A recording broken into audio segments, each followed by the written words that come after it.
Hey guys, so today I'm going to be entertaining you guys with a speech on body art. So as summer approaches, the weather is nice, my hair is flowing, my legs are showing, and I'm feeling good. That is until I hear, oh my god, what is that? I'm shook up. Is there something in my hair? Is there a split on my pants? A rip? Like, what is it?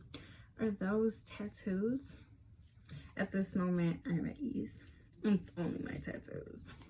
Being a 19-year-old female with over 20 piercings and tattoos combined, I feel like I'm pretty experienced in the department of body art. Body art has been around for years and has still till this day has a large amount of differential opinions held against it. However, in order to appreciate the freedom of expression in body art, we must first be aware of the history, how body art is perceived, and the growth and creativity of body art.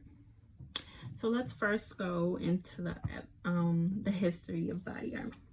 The first evidence of tattooing was in ancient form, with one of the most famous mummies being Otzi the Iceman.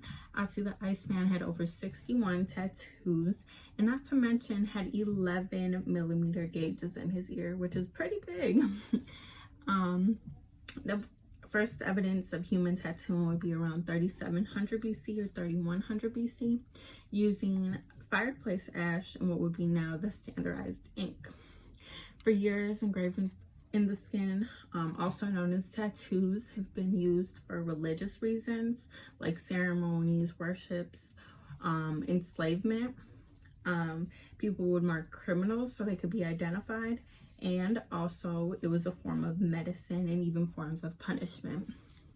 Throughout the years, body art has only grown larger. Estimated that 1/5 of adults in the United States have at least one tattoo, with 47 of millennials having a tattoo, 36 of Generation Xers, and 13% of baby boomers. So now that we have talked of some of the history about body art, let's get into the perception. Despite the popularity of body art over the years, the perception across America and other countries is still a large stigma that varies by culture, and the variety of stereotypes has been widely spread as well, as many people with tattoos or piercings have been seen as or labeled as criminals, as dangerous, careless, and mind that these are all solely based on physical appearance. Tattoos have had even such a large negative perception that it's legal for workplaces to discriminate you just solely based on you having tattoos. Some industries even mention that they would not hire someone with a visible tattoo solely just based off not liking them and just being able to see it. As far as piercings are concerned, in some past century, people believed that demons could enter through the ears, so having your ears pierced was a form of protection of possession, which is kind of extreme to me, but like in my Mexican culture, females get their ear pierced honestly like as newborns, whereas men are seen negatively if they get their ears pierced or any piercing at all.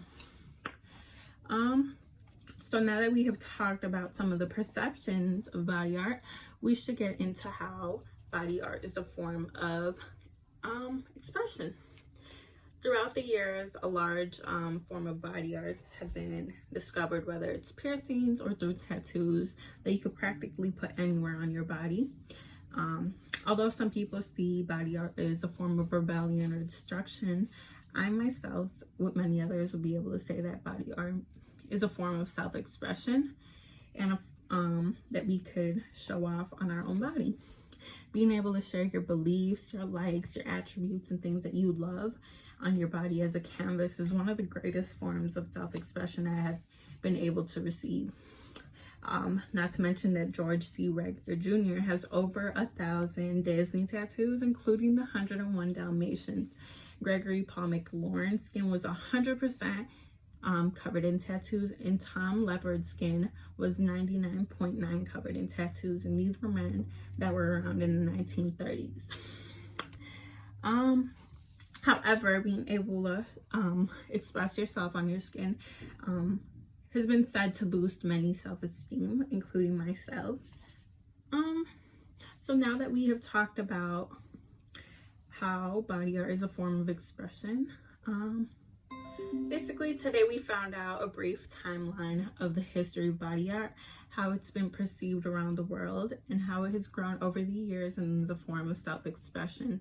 As many people gasp in disbelief and horror that I, a female like myself, has so many tattoos and piercings, I carry every single one of my tattoos and piercings in pride, as my body art makes me unique and symbolizes something that I love. Body art is a huge controversial topic, but the range of freedom is extremely large in growth. So with that being said, I have 10 piercings. I have 10 tattoos myself and over 10 piercings. As you can see, I have them all over my arms. I have my mom's name on my side. I have a tattoo on each side of my neck. I have tattoos on my sides, along my ribs, down my spine, on my hips. I have a biblical verse right here. I have some of my favorite quotes right here. This is a broken time clock and it says, "Time heals all wounds and then grow through what you go through." My piercings, tongue pierced. I have piercings all along my ears. I have my belly button pierced, piercings everywhere. But yeah, thank you guys. Also, I forgot to mention that my source is the Tattoo or Taboo article in the Journal of Social Psychology, published in 2008 by Kristen Brozard and Kristen Harden. Thank you.